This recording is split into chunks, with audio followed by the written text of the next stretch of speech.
Assalamualaikum warahmatullahi wabarakatuh. Waalaikumsalam warahmatullahi wabarakatuh. Bapak Kepala Sekolah yang saya hormati, Bapak Ibu peserta koordinasi yang saya hormati. Terima kasih pada kesempatan kali ini saya telah diberikan waktu untuk sedikit memaparkan hasil ilmu saya yang saya dapatkan dari CGP dan untuk mengimplementasikannya di dalam sekolahan. Kebetulan hari ini juga kita sedang membahas untuk membuat dokumen kurikulum. Sepertinya ini berkaitan dan juga bisa dijadikan dasar untuk kita mereview dokumen kurikulum kita untuk tahun depan, agar kurikulum yang akan kita buat itu menjadi lebih baik dan juga sudah sesuai dengan jalan yang sudah ditentukan oleh pemerintah. Kali ini yang ingin saya sampaikan yaitu berkaitan dengan pemetaan ekosistem dan aset sekolah SMK Negeri 5 Tegal. Nah, Bapak Ibu mungkin belum banyak yang mengerti atau benar-benar memahami apa itu aset. Mungkin selama ini Bapak Ibu memahami aset itu adalah benda mati atau seperti gedung, kemudian sarana prasarana, kemudian meja, kursi dan sebagainya. Ini yang di pikiran kita apa itu aset. Nah, ternyata Bapak Ibu setelah hasil pembelajaran yang saya dapatkan, ternyata yang dinamakan aset itu ya sumber daya. Bisa dibedakan menjadi dua, terdiri dari biotik dan juga abiotik. Nah, yang masuk dalam biotik ini adalah lingkungan atau faktor unsur yang hidup. Itu masuk juga dalam sumber daya, seperti murid, kepala sekolah, guru, staf tenaga pendidikan, pengawas sekolah, orang tua, masyarakat sekitar sekolah, dinas terkait, pemerintah dan lain sebagainya. Itu masuk dalam sumber daya biotik. Kemudian ada juga sumber daya abiotik. Abiotik berarti unsur yang tidak hidup, yaitu tentang keuangan, sarana prasarana dan lingkungan alam. Nah, itu ternyata dua unsur inilah yang dinamakan sumber daya atau aset atau modal, Bapak Ibu. Nah, ini nanti bisa kita implementasikan dalam pembelajaran kita, dan dalam pendekatan untuk mengembangkan sekolah itu kita biasanya pendekatannya ada dua hal. Satunya berbasis kekurangan, masalah, yang satunya berbasis aset atau kekuatan atau modal itu tersendiri.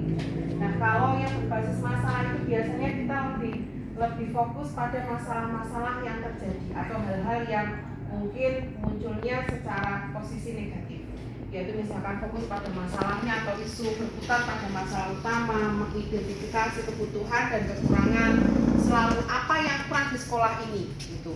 Kemudian fokus mencari bantuan atau sponsor atau institusi lain. Jadi kita merasa sekolah ini selalu kurang. Kemudian merancang program atau proyek untuk menyelesaikan masalah.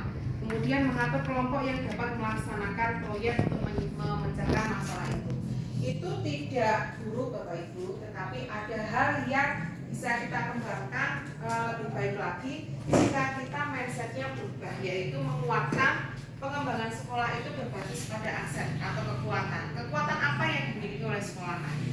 Jadi kita harus fokus pada aset atau kekuatan kita. Sekolah itu punya kekuatan apa? Kemudian membayangkan masa depan. Kita itu ke depan mau seperti apa? Kemudian berpikir tentang kesuksesan yang telah diraih dan kekuatan untuk mencapai kesuksesan tersebut. Jadi kita mereview. Seperti kali ini kita mereview apa yang sudah pernah kita lakukan di tahun sebelumnya, pembelajaran sebelumnya yang sudah baik. Nah, akan kita gunakan untuk pembelajaran yang akan datang. Kedepannya kita akan lebih mengembangkan lagi menjadi lebih baik lagi. Kemudian mengorganisasikan kompetensi dan sumber daya atau aset dan kekuatan. Jadi apa yang ada di dalam sekolahan ini yang menjadi kekuatan itu yang kita lebih tingkatkan lagi. Kemudian merancang sebuah rencana berdasarkan visi dan kekuatan. Jadi nanti di dokumen kurikulum ini isinya itu lebih banyak kita menggali tentang potensi-potensi yang positif di dalam sekolahan ini yang bisa kita kuatkan. Bukan hanya melihat sumbernya itu masalah terus, tapi kekuatan apa yang kita Kemudian setelah itu kita melaksanakan rencana aksi yang sudah diprogramkan. Nah, hari ini dari pihak sekolah khususnya kurikulum telah merencanakan ada review. Nah, ini rencana aksinya ini yang akan kita buat untuk kita programkan ke depan itu seperti apa Bapak Ibu. Kemudian ada 7 modal atau aset yang bisa kita kembangkan Bapak Ibu. Nanti dalam review dokumen kurikulum ini Bapak Ibu nanti bisa dilihat pengembangan komunitasnya berbasis aset itu apa saja. Yang pertama itu adalah modal manusia, kemudian ada modal sosial, ada 3 modal politik, 4 modal agama dan budaya, ke-5 modal fisik, ke-6 modal lingkungan dan alam, ke-7 modal finansial. Mungkin Bapak Ibu masih apa itu 7 modal itu yang termasuk di dalamnya. Nah, seperti ini Bapak Ibu telah sedikit banyak kita rangkum apa yang dimaksud dengan 7 aset itu atau modal tadi.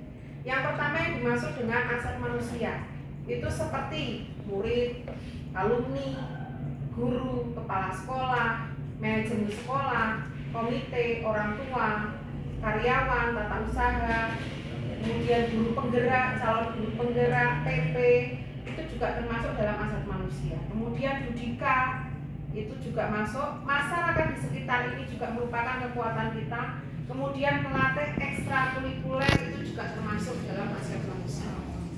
Nah, itu yang menjadi kekuatan sekolah kita untuk kita bisa mengembangkan ke depan. Kemudian kedua yaitu adalah aset sosial Bapak Ibu. Ini contohnya seperti MGMP atau KKG atau komunitas guru. Kemudian ada forum keagamaan, kelompok seni, karawitan, tari, garungan itu juga bisa kita masukkan ke dalam aset kita. Kemudian komunitas olahraga misalkan ada futsal, badminton itu juga termasuk dalam aset sosial. Itu bisa juga dalam dokumen kurikulum kita bisa kita sematkan aset-aset ini. Kemudian aset fisik, ini aset fisik inilah yang biasanya kita ketahui sebagai aset. Nah, ternyata ini hanya salah satu aset Bapak Ibu. Ya, gedung sekolah, jalan menuju sekolah kita, yang lokasinya strategis, dilalui semua kendaraan, tempat ibadah yang kita punyai, tempat atau lapangan upacara, lapangan olahraga, jaringan internet, halaman bermain untuk siswa atau murid itu juga termasuk dalam aset fisik.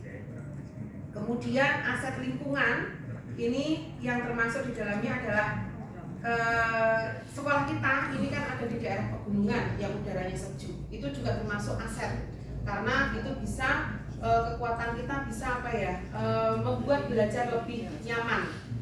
Kemudian dekat dengan tempat wisata misalkan Pacung Sewu, Cililin Park, Kebun Pinus, Kali Anget itu juga termasuk aset. Nah, itu juga bisa kita jadikan kekuatan bagi kita. Pembelajaran itu kan tidak selalu harus di dalam sekolahan. Nah, ini tempat wisata ini juga bisa kita jadikan referensi untuk menjadi kekuatan kita, untuk kita kembangkan, boleh kita menjadi inputan atau menjadi output kita.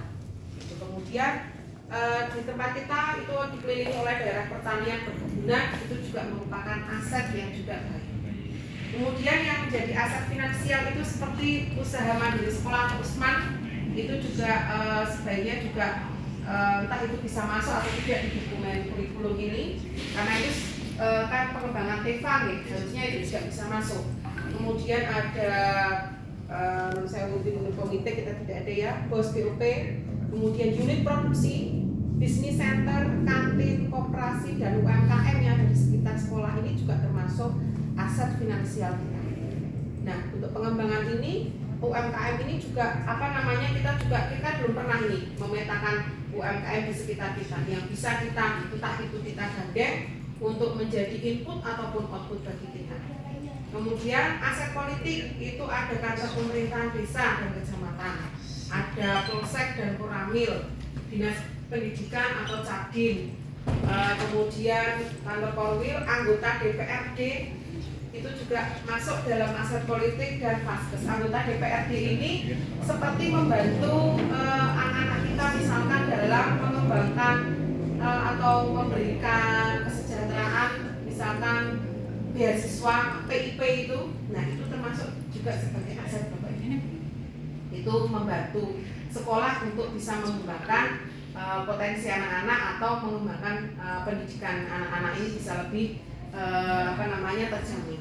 Kemudian sebagai aset budaya dan juga agama ini perlu kita syukuri juga. Jadi tempat ibadah itu sebagai berbagai agama, kemudian organisasi keagamaan itu juga dekat dengan sekolahan, lembaga keagamaan, gedung kesenian mungkin bahkan kita mempunyai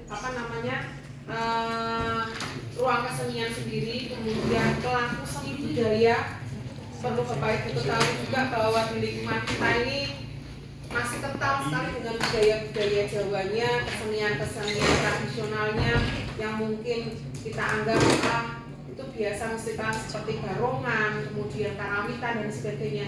Ternyata itu bisa kita jadikan aset untuk sekolah, modal untuk sekolah, itu bisa mengembangkan pembelajaran yang berpihak kepada murid atau pendidikannya itu